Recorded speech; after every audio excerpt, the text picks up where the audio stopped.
Philadelphia Eagles -2.5. Now, I really like the Eagles -2.5. Sam Bradford was the Eagles quarterback. He was traded to the Minnesota Vikings, and before he got traded, they were a 7-point favourite. After he got traded, they go into -3.5, -3, depends where you're looking. The Cleveland Browns have this interesting offensive situation where they've got Robert Griffin III starting in quarterback. They've got a running back by committee, Duke Johnson, Isaiah Crowell. They've got a former quarterback and wide receiver, Terrell Pryor. They lost their best center in the offseason, their best offensive line in the offseason, or one of their best anyway, in Alex Mack, went over to the Falcons. They had a couple of defensive losses to Sean Gibson, went Buster Screen, left a couple of years ago. This Cleveland Browns team is kind of down in the dumps, bruised and battered, and yet they're still getting a little bit of money coming in for them. Now, when I don't know why the money's coming in, it generally makes me a little bit scared, which is why I've reduced this Philadelphia Eagles play to 1 stake on the -2.5 and 1 stake in that money line multi with the Arizona Cardinals. The Philadelphia Eagles have got me a little bit worried. However, I need to read into this game and just drop everything and just think, hang on. The Philadelphia Eagles are at home. They're starting Carson Wentz, a young rookie quarterback who, in my opinion, is going to have a relatively good season with the weapons he's got. They've got Ryan Matthews and Darren Sproles back in running back. Their wide receivers are Nelson Aguilar and Jordy Matthews, who are two really young, good talents. They've got a dual tight end threat in Brent Selleck and Zach Ertz. And their offensive line is very, very good. Now, even talking about their offense, their defense is really good as well. Michael Kendricks in linebacker, Connor Barwin.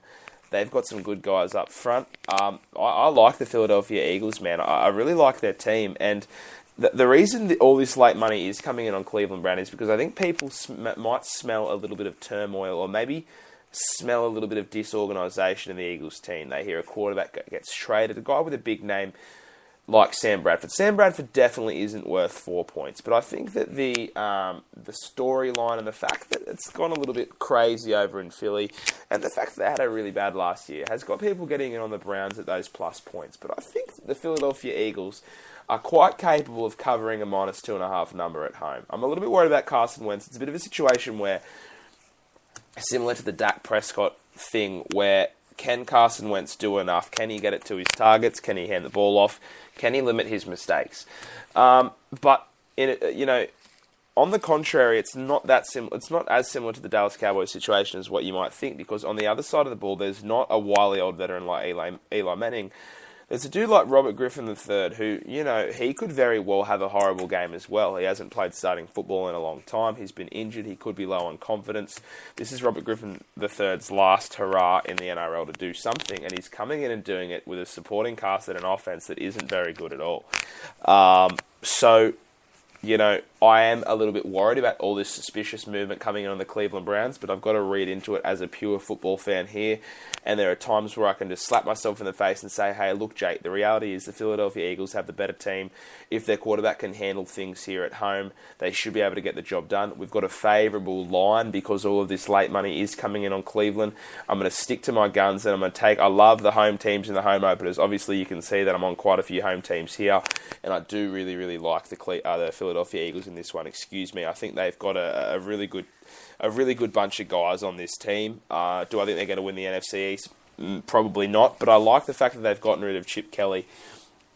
Even though I did really like the way his offense worked, I think that the Philadelphia Eagles are going to be good to go in this one with Carson Wentz, the youngster. I think it's good they got Sam Bradford off their payroll and out of their team.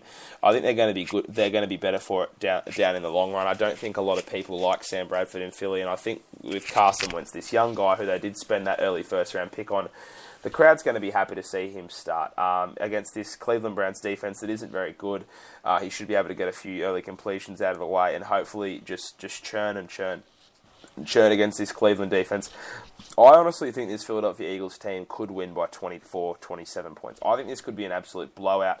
It depends on how Carson Wentz plays, but I really think they could stick it to the Cleveland Browns. The only reason I am treading carefully is because there's a little voice in the back of my head saying, be careful with all this money on Cleveland. Something could be happening here. We have no film on the Cleveland Browns offense. There's still quite a few question marks around both teams. So with all of these question marks, I will tread carefully, but we still have a full stake on the Philadelphia Eagles -2.5, and we still have a full stake on them plus the Cardinals in that two-team parlay, okay? So we got that down pat. The Philadelphia Eagles, that's why I like them. Let's get into it.